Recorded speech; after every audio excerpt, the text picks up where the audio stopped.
The words sliced through the warm, yeast-scented air of the bakery.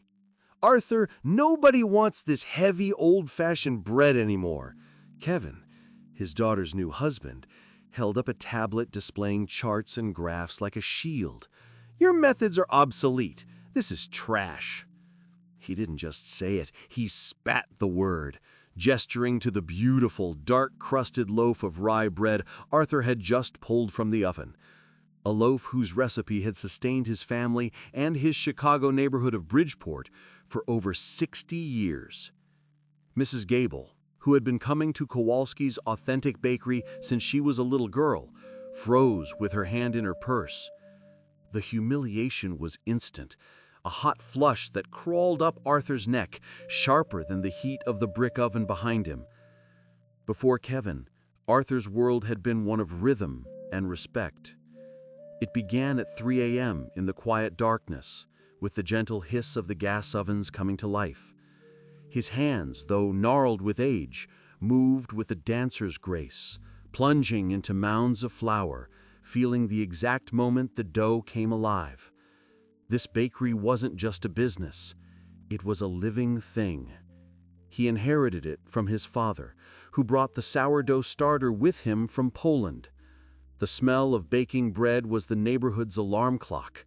The crackle of a fresh crust was its song. Arthur knew his customers by name, knew their children's names, knew who liked their loaf a little darker, who needed it sliced for their elderly parents. He was a pillar, his craft a cornerstone of the community. He had dignity. He had a purpose written in flour and fire. Then his daughter, Clara, married Kevin, an MBA with eyes full of ambition and a mind full of spreadsheets. To keep the peace, and believing it was time to slow down, Arthur handed over the day-to-day operations. Kevin's changes were swift and brutal. The solid oak counter was replaced with sterile stainless steel. The comforting scent of caraway and yeast was overpowered by the cloying sweetness of pre-made frosting for glittery cupcakes. Kevin's mantra was efficiency and modern appeal. The sacks of organic rye flour were replaced with buckets of commercial all-purpose mix. Arthur watched as the soul of his life's work was systematically dismantled. His regular customers drifted away, their faces sad and confused. "It's not the same, Art," they'd murmur to him when they saw him on the street. When Arthur tried to gently advise Kevin, to explain that the soul of the bread was in the slow fermentation, the patient hands, Kevin would just tap his tablet. "The numbers don't lie, Arthur. Your way is dead." Arthur began to feel like a ghost in his own life, a relic in the shiny, soulless shop that still bore his family's name. Then came the call that changed everything. The mayor's office was planning the city's annual Founders' Day festival, and the centerpiece of the main banquet was to be a tribute to Chicago's historic neighborhoods. The mayor, who had grown up in Bridgeport, specifically requested 200 loaves of Kowalski's legendary authentic dark rye bread. It was a massive, prestigious order, the kind of validation that could save the failing bakery. Kevin's face lit up with dollar signs, immediately agreeing. He saw it as his triumph. But as the day of the festival approached, a cold panic began to set in. He and his young staff, accustomed to simply adding water to mixes, were utterly lost. Their attempts to replicate Arthur's recipe were disastrous. Loaves came out of the oven flat, dense, and sour in all the wrong ways. The dough wouldn't rise, the crust wouldn't form. His spreadsheets and modern equipment were useless against the ancient living art of true bread making. The night before the delivery, surrounded by failed, doughy bricks, a defeated and terrified Kevin finally understood he was facing a catastrophe of his own making. He found Arthur sitting in the dimly lit kitchen of his small apartment above the bakery, his hands resting on the table, still. The words came out as a choked whisper. "I need help. I can't do it." There was no triumph in Arthur's eyes, only a deep, weary sadness. He didn't say, "I told you so."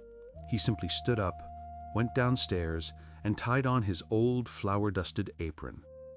The moment his hands touched the dough, something shifted in the room. He worked not with anger or vengeance, but with a profound love for his craft. He didn't measure, he felt.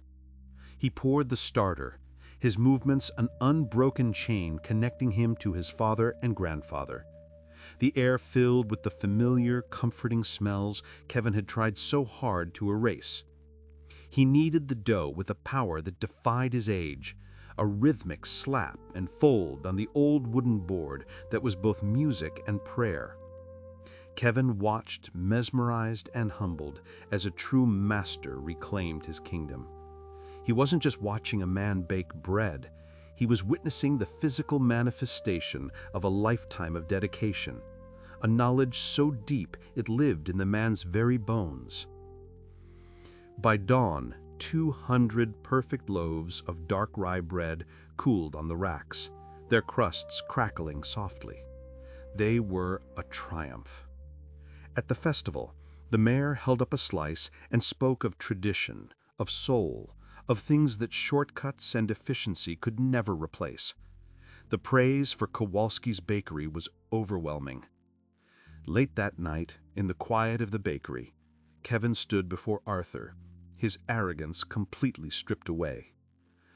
"I was wrong," he said, his voice thick with emotion. "I thought it was just ingredients, just a recipe. But it's you. It's in your hands. I'm so sorry, Arthur. Please, will you teach me?" In that moment, the humiliation of the past months washed away from Arthur's heart. He looked at the young man, who for the first time seemed not like an antagonist, but like a son. He placed a floured hand on Kevin's shoulder and nodded. The apology was accepted. The second chance was given. Their story reminds us that true worth is often quiet, built over a lifetime of dedication, not proclaimed in spreadsheets. Wisdom, skill, and dignity are treasures that time alone can create. In a world obsessed with the new, we must never forget the irreplaceable value of experience. Have you ever known someone whose skill was overlooked? Share your stories in the comments below.